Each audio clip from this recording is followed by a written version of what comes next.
How you doing, guys? This is Ryan. Welcome back to the channel.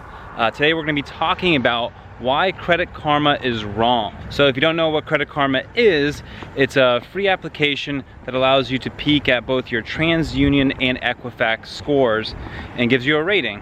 And I actually looked into it this week because I was able to find out I can get a 30-year fixed rate mortgage on my new property for 3.625% on a 30-year fixed rate, which is pretty awesome. But a funny thing happened. On Credit Karma, I saw my TransUnion and Equifax scores were both around 790 and over 800.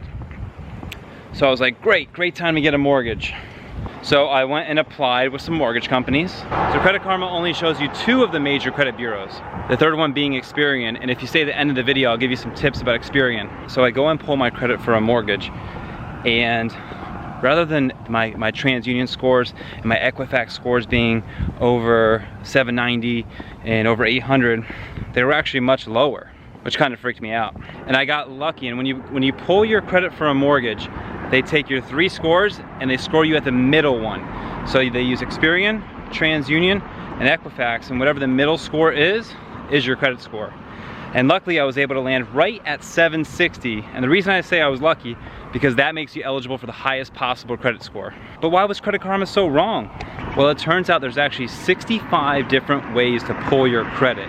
And going for a mortgage is actually the most stringent way to pull your credit. So if you scroll through the Credit Karma app, you'll actually see advertisements for credit cards, refinance your car, stuff like that. And those creditors actually use the algorithm that Credit Karma uses, but not mortgage companies. So Credit Karma in a way can be misleading, especially if you're going for a mortgage. And it's very important to know where your credit is, because when 760 puts you in the top score for going for a mortgage, it saves me like $30 a month. And also I can now opt to have PMI on there. It'll only be like 70 bucks a month versus it would be double that if my credit score was lower.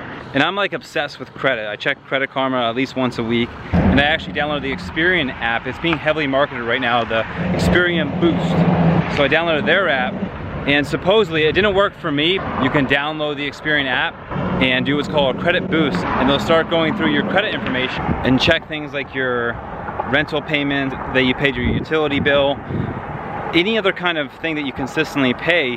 They actually are taking into consideration to boost your credit score. It's called the Experian Boost. So if you don't know that, it's worth trying. Download the Experian app in the App Store and try the boost, see if it boosts your credit at all. Credit's such an important thing. It can save you trillions, and it allows you to leverage debt at cheaper prices the better credit you have, especially if you're in a real estate or just want to have lower costs for anything you might need to finance. So guys, if you've enjoyed this video, please make sure to subscribe, because I make at least 1 video a week having to do with finance. I'm actually in the process of documenting my quest or my road or journey, whatever you want to call it, towards financial freedom. So at least 1 video a week. Right now I'm in the process of building that to 2. Please make sure to subscribe for future videos. Tap that notification bell as well. That'll notify you right away anytime I upload a video. And then also super important, give this video a thumbs up. That's believed to help out the YouTube algorithm.